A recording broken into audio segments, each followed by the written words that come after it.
மோகன் சார், என்ன சார் இது? நம்ம கிட்ட ஒரு அமைப்பு இருக்கு அப்படின்னா அதை தவறாக பொலிட்டிக்கல் வெண்டட்டாக்காக நம்ம பயன்படுத்தலாமா? சொல்லுங்க. அதற்கு முன்பாக இன்றைய தினம் மகா சிவராத்திரி கொண்டாடும் இந்து பெருமக்களுக்கு என்னுடைய நல்வாழ்த்துக்களை தெரிவித்துக் கொள்கின்றேன்.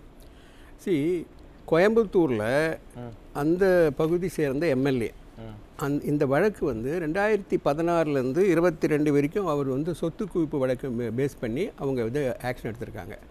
அடிப்படை பார்த்தீங்கன்னா ரைடு வந்திருக்காங்க மட்டும் இல்லை, அதாவது 2,75,78,962 வருமானத்திற்கு அதிகமாக சொத்து சேர்த்திருப்பதை கண்டுபிடிக்கப்பட்டுள்ளது. அந்த அடிப்படையில் தான் அவரையும் அவர் மனைவியும் இந்த வழக்கில் சேர்த்திருக்காங்க.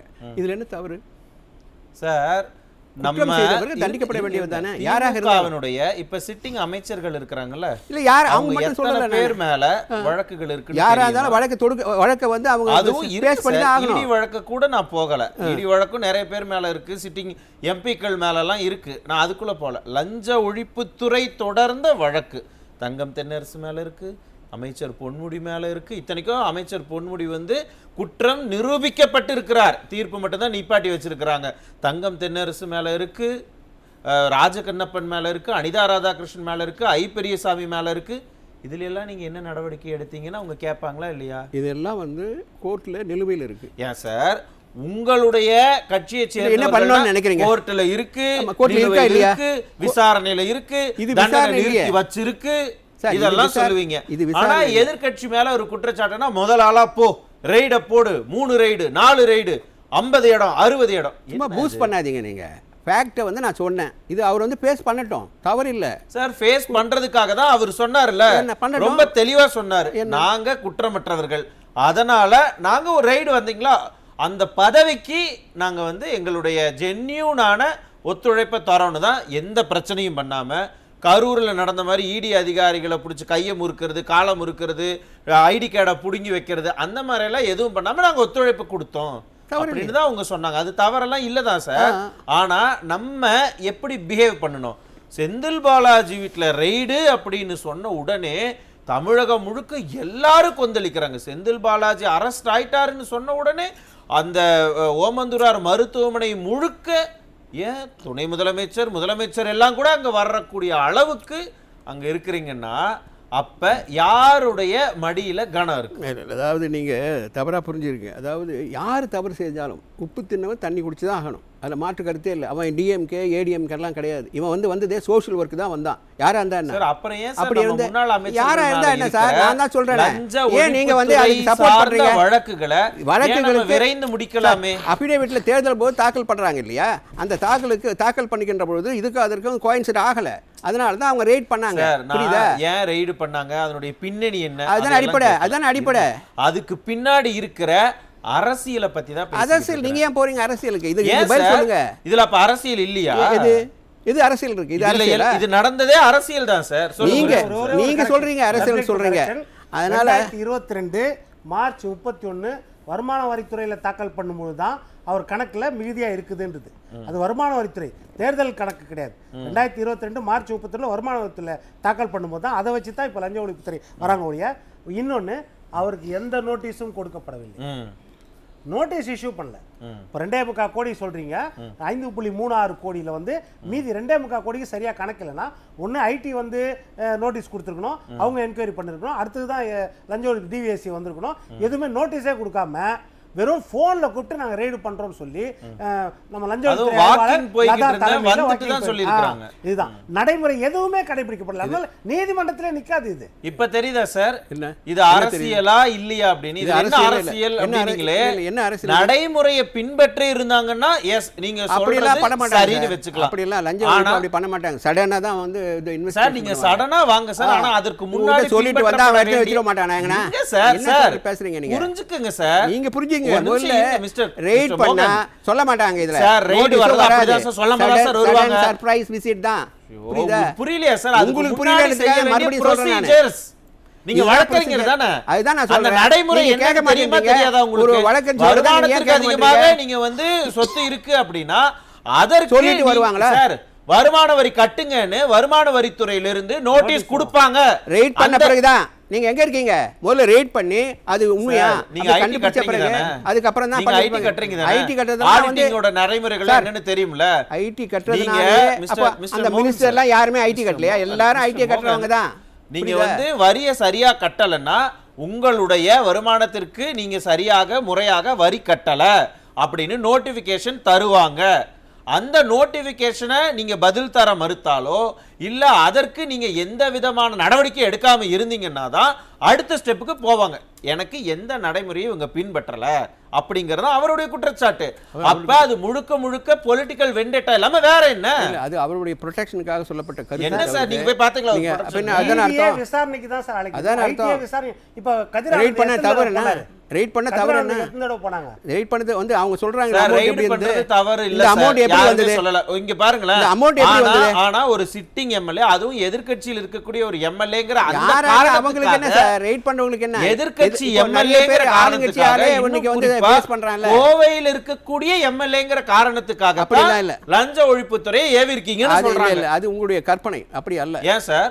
இவங்க இல்ல எனக்கு புரியல. செந்தில் பாலாஜி மீது இடி ரெய்டு வந்தா அப்ப மட்டும் மத்திய அரசு ஏவிட்டாங்க, மத்திய அரசு ஏவிட்டாங்க, மத்திய அரசுடைய கைப்பாவை இடி அப்படின்னு சொல்றோம். இவரு துரைமுருகன் வீட்டுக்கு ஈடி வந்தாங்கன்னா, கதிரானந்த் வீட்டுக்கு ஈடி வந்தாங்கன்னா மத்திய அரசு எங்களை பழிவாங்குதுன்னு சொல்றோம். அப்ப அதனுடைய நடைமுறை எல்லாம் சரின்னு ஏன் சொல்லல? ஈடி வந்து அமலாக்கத்துறை முறையாக நடந்திருக்கு, நேர்மையா இருக்கு அப்படின்னு சொல்லி அந்த டிபார்ட்மெண்ட்டுக்கு உரிமை சார். அது நீங்க போய் அதுல போய் கேள்வி கேட்க அப்புறம் எதுக்காக திமுகவை சேர்ந்த அவங்க அமைச்சர்கள் பாதிக்கப்பட்டவங்க அப்படிதான் சொல்லுவாங்க. அப்ப ஈடியை விமர்சிச்சீங்க. பாதிக்கப்பட்டவங்க அப்படிதான் சொல்லுவாங்க. புரியுதா உங்களுக்கு? யாரா இருந்தாலும் எந்த கட்சியாக இருந்தாலும் இப்ப நீங்க வந்து இப்ப நீங்க சொல்றீங்கல்ல பாதிக்கப்பட்டவங்கன்னா அப்ப நீங்க தப்பு பண்ணிருக்கீங்கன்னு அர்த்தம். திமுக தப்பு பண்ணிருக்கீங்க அர்த்தம். அதனாலதான் பழி சுமத்துறோம். பண்றீங்க. தப்பு பண்ணுவாங்களா போய் சொல்லுங்க. இப்ப தப்பு பண்ண நான் சொல்றேன் ஒரு அமௌண்ட்னு எப்படி வந்தது? ஏன் ப்ரொடெக்ட் பண்றீங்க? அதற்கு இல்ல மோகன் சார் இங்க பாருங்களேன், நீங்க எல்லாத்தையும் ஒரே யாராக இருந்தாலும் நான் வந்து இந்த கட்சி தான் இந்த அப்ப அதுக்கு எக்ஸாம்பிள் அவங்க பண்ணிட்டாங்க இவங்க பண்ணிட்டாங்க அதுவும் தவறு தான். ஏன் இல்ல எனக்கு புரியவே இல்ல. இது ஏன் ப்ரொடெக்ட் பண்றீங்க புரியல எனக்கு கூட. பாத்தீங்களா அந்த அதத்தான் அவங்க விமர்சிக்கிறாங்க. ஏதாவது ஒரு பேசுபொருள் வந்தா அதை சொல்றது இதை சொல்றது எல்லாத்தையும் சொல்லி அப்படியே குழப்பி விட்டுறது. அப்படி இல்ல நீங்க ஏன் குழம்புறீங்க? லஞ்ச ஒழிப்புத்துறை ஏன் ரெய்டு வர்றாங்கன்னு கேட்டா என்ன சொல்றீங்க? அவங்க நடைமுறைங்கிறீங்க. ஆனா செந்தில் பாலாஜி மீது இதுக்கு பதில் சொல்லுங்க சார். இந்த கேஸ் அத பேசவே கூடாதுங்கறீங்க. அது ஆல்ரெடி அது கோர்ட்ல நிலுவையில் இருக்கு. நீங்க அத பத்தி பேசுறீங்க என்ன பிரயோஜனம்? சார் அப்ப இது கோர்ட்ல போய் என்ன? கோர்ட்ல போய் ஒரு பெட்டிஷன் போடுங்க. இந்த லஞ்ச ஒழிப்புத்துறை வழக்கு இருக்குல்ல, லஞ்ச ஒழிப்புத்துறை ரெய்டு வந்தாங்க நினைக்கிறீங்க கோர்ட்ல இல்லையா, விசாரணையில இல்லையா? அப்படி வழக்கு இருக்குன்னா பொன்முடி வழக்கு இருக்கு, ஐ பெரியசாமி வழக்கு இருக்கு. யார் சொல்லலையே? நீங்க இல்லாத போய் சொல்ற மாதிரி சொல்றீங்க. எல்லா வழக்கு மீது வழக்கு இருக்கு. சரி அப்ப லஞ்ச ஒழிப்புத்துறை அவங்க மேல என்ன நடவடிக்கை எடுத்தாங்க?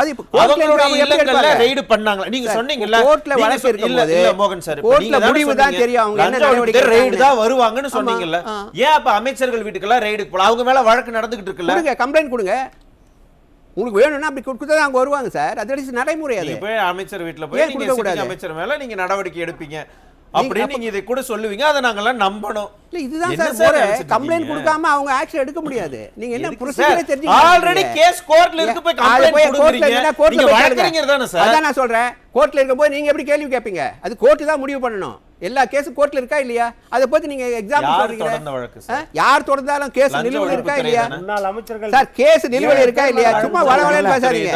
நீங்க ஒரு வழக்கறிஞர் கிட்ட பேசுறீங்க மட்டும் ஞாபகம் வச்சுங்க. சும்மா லேமன் மாதிரி பேசுறீங்க. வழக்கு கோர்ட்ல இருக்கும்போது அது கோர்ட் தான் சார் டிசைட் பண்ணும். கோர்ட் தான் சார். அப்ப நீங்க அத பத்தி ஏன் பேசுறீங்கன்ற? பாருங்க இந்த வழக்க பத்தி பேசுங்க. இல்லையே இந்த வழக்க பத்தி பேசுங்க. உத்தரவுகளை தான் விமர்சிக்க தவறா இருந்தா நீங்க உத்தரவுகளை தான் விமர்சிக்க கூடாது. நீங்க உத்தரவுகளை தான் விமர்சிக்க கூடாது. மத்தபடி பேசலாம். பேசுனா அப்ப பேசுங்க.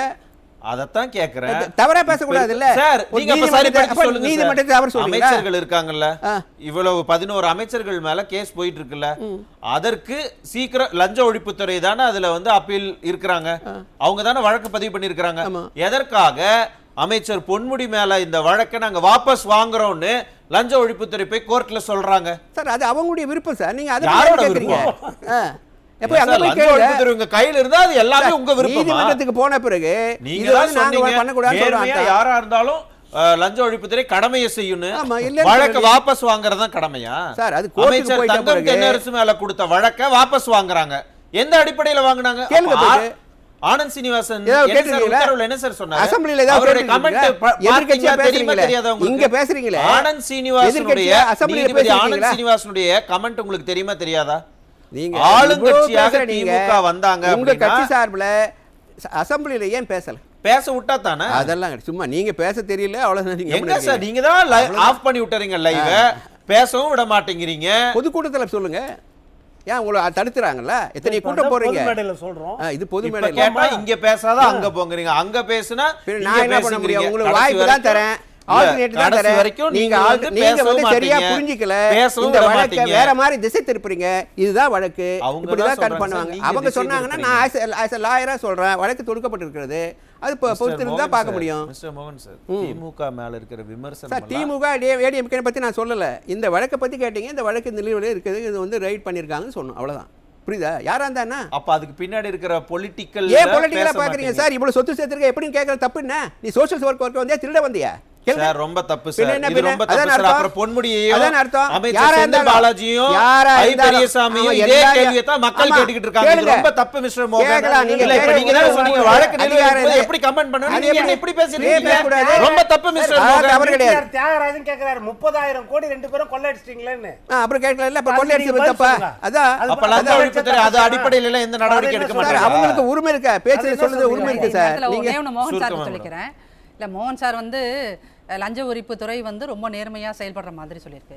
இப்போ இந்த கேஸ் 11 அமைச்சர்கள் மீது எடுத்த கேஸ் ஃபுல்லாக நீதிமன்றம் சுட்டிக்காட்டிய மிக முக்கியமான விஷயம் என்ன அப்படின்னீங்கன்னா, இத்தனை நாள் விசாரித்த எல்லா விஷயங்களையும் டாக்குமெண்ட்டாக மாற்றி கொடுக்குறீங்க, இல்லை விசாரணைக்கு வருகின்றவர்களையே மாத்துறீங்க அப்படின்னு நீங்கள் எல்லாத்துலேயுமே பொய்யை மட்டும்தான் சொல்லியிருக்கீங்கன்னா, இப்போ இந்த 11 அமைச்சர்கள் மீதான வழக்குகளை திருப்பி நீதிமன்றம் தானாக லஞ்ச ஒழிப்புத்துறையை வச்சு நீங்க என்னெல்லாம் நாடகம் போடுறீங்க மக்களுக்கு ரொம்ப தெளிவாவே தெரியுது சார். நவரான ஜிஎஸ் மோகன் சார், பதட்டத்தினுடைய வெளிப்பாடு தான் இந்த மாதிரியான ரெய்டு அப்படிங்கிறாங்க. பதட்டத்தினுடைய இது கிடையாது, பயமா? ஓ சாரி, மாத்தி சொல்லிட்டேனோ. சரி, பயத்தினுடைய வெளிப்பாடு இல்ல. எங்களுக்கு என்ன பயம் சொல்லுங்க? ஒரு எம்எல்ஏ வீட்டுல இந்த மாதிரி ஒரு குற்றம் பண்ணவர் வீட்டுல ரெய்ட் பண்றாங்க, அதுக்கு எங்களுக்கு என்ன பண்ணவர்? நீங்க எப்படி சொல்லலாம்? வழக்கறிஞர் தானே நீங்க. குற்றம் சாட்டப்பட்டவரா? குற்றம் சாட்டப்பட்டவரும் கிடையாது, ரெய்டு தான் போயிருக்காங்க. உடனே குற்றவாளினே நீங்க சொல்லிடுவீங்க போல. அப்ப என்ன பொன்முடியை குற்றவாளி அமைச்சர்னு சொல்லுவீங்களா? ரொம்ப தப்பு மிஸ்டர் மோகன். நல்லாதான் ப்ரொடெக்ட் பண்றீங்க சார். நீங்க வழக்கறிஞர் தான், இவ்வளவு நேரம் சொன்னீங்க நான் வழக்கறிஞர் அதை தெரிஞ்சுட்டு பேசுங்க. நீங்கல்ல வழக்கறிஞர் மாதிரி பேசுங்க. இந்த இவ்வளவு பணம் இது இல்ல, நான் கேட்ட கேள்விக்கு பதில் என்ன கேள்வி கேட்டீங்க? இந்த கேள்விக்கு பதில் சொல்லுங்க. திமுகவை பார்த்து பயந்து போய் தான் பதற்றத்தினுடைய வெளிப்பாடாக இந்த ரெய்டு நடத்துறாங்க. அதெல்லாம் தவறான குற்றம். 2010 அதிமுகவை முடக்க நினைத்து இந்த மாதிரி எல்லாம் பண்றீங்க. தொடர் தோல்வியில் இருக்கீங்க நீங்க. ஏன் சார் இந்த மாதிரி இது பண்றீங்க? சும்மா வேணும் 11 முறை தொடர்ந்து நீங்க என்னது இருக்கீங்க? 20% ஓட்டு வாங்குறீங்க. 2011 இருந்து 2019 வரைக்கும் நம்மளுடைய வரலாறை எடுத்து பேசுங்க. இப்ப பாருங்க சார், இன்னைக்கு என்ன சாப்பிட்டீங்க அத சொல்லுங்க சார். 10 நாளைக்கு முன்னாடி சாப்பிட்டத பத்தி பேசுங்க. என்னன்னா அப்ப இந்த வரப்போற எலெக்ஷன் பத்தி பேசுங்க. இன்னைக்கு 26 பத்தி பேசுவோம். 26 பேசுவோம். ஏன் இதுக்கு முன்னாடி அவ்வளவு நீங்க ஏன் பயப்படுறீங்க? ஏன் நீங்க வந்து 2014 ஜீரோக்கு போகலையா? திமுக ஜீரோக்கு போகலையா? ஒரு கட்சினா அப்படிதான் இருக்கும். ஏறெண்டர் இருக்கும். இன்னொரு சொல்லுங்க. ஒரு கட்சினா தோல்வியும் வெற்றியும் இவங்களுக்கு இருக்கும். நான் இல்ல சொல்லல. ஏன்னா அப்படி அல்ல. எவ்வளவு துணிங்க பாத்தீங்களா? அதுக்காக தான் சொல்றேன். உங்க கட்சியே சொன்னா எந்த கட்சியாக இருந்தாலும் கூட மறைந்து போன கருணாநிதி அவர்கள் 11 தேர்தலை சந்திச்சு வெறும் 4 தேர்தலில் தான் அவர் வெற்றியானார். அப்படின்னா அவர் நான் வந்து 7 தோல்வி கருணாநிதி அப்படின்னு இறந்து போனவர் சொன்னாது சீப்பா இருக்கும்ல. அதனாலதான் சார் சொல்ல மோகன் சார், இப்ப வரைக்கும் என்னுடைய கேள்வியை மட்டும் அவாய்ட் பண்ணிட்டு உங்க கேள்விக்கு தான் நான் வந்தேன். நீங்க வந்து வேற எங்க போயிட்டீங்க? உங்க கேள்விக்கு தான் நான் பதில் சொல்ல வந்தேன். பாருங்க, ரெய்ட்ல 2016ல இருந்து 2022 வரைக்கும் அவர் அண்ணா திமுக ஆட்சியில் தான் அந்த வந்து வசூல் பண்ணாங்க. பாருங்க மோகன் சார், அப்படி பார்த்தா நாங்க ஏன் காப்பாத்துறோம்? பாருங்க, நான் செந்தில் பாலாஜி கேட்கல. மோகன் பதற்றத்தினுடைய வெளிப்பாடா? பதற்றத்தோட வெளிப்பாடே இல்லங்கறாங்க. பதற்றோட வெளிப்பாடே இல்ல, அங்க கூட்டணியே இல்ல. நீங்க வந்து 20% பாருங்களேன். இல்ல ரெண்டாவது முறை இந்த கேள்வி வைக்கிறேன். ஃபர்ஸ்ட் என்ன சொல்றீங்க, நீங்க தோத்துட்டீங்க அப்படின்னா தோல்விதானே இருக்கு. ரெண்டாவது உங்களுக்கு கூட்டணி இல்ல. நான் கேட்ட கேள்வி பதட்டத்தினுடைய வெளிப்பாடா பண்ணீங்களா இல்லையா? இல்ல அப்படின்னு நீங்க சொல்லி இருக்கலாம். இல்லன்னு சொன்னேன். அதை விட்டுட்டு நீங்க இல்லன்னு சொன்னா வேற மாதிரி திசை திருப்பீங்க. நீங்க சொல்றீங்க இல்லையா, இதுல இருந்தே தெரியுது எவ்வளவு பதட்டம் அப்படிங்கிறது. யாருக்கே பதட்டமே இல்ல சார். நாங்க வலுவா தான் இருக்கோம். உங்களால வந்து ஃபேஸ் பண்ண முடியல. உங்களால ரொம்ப நன்றி. மக்களுக்கு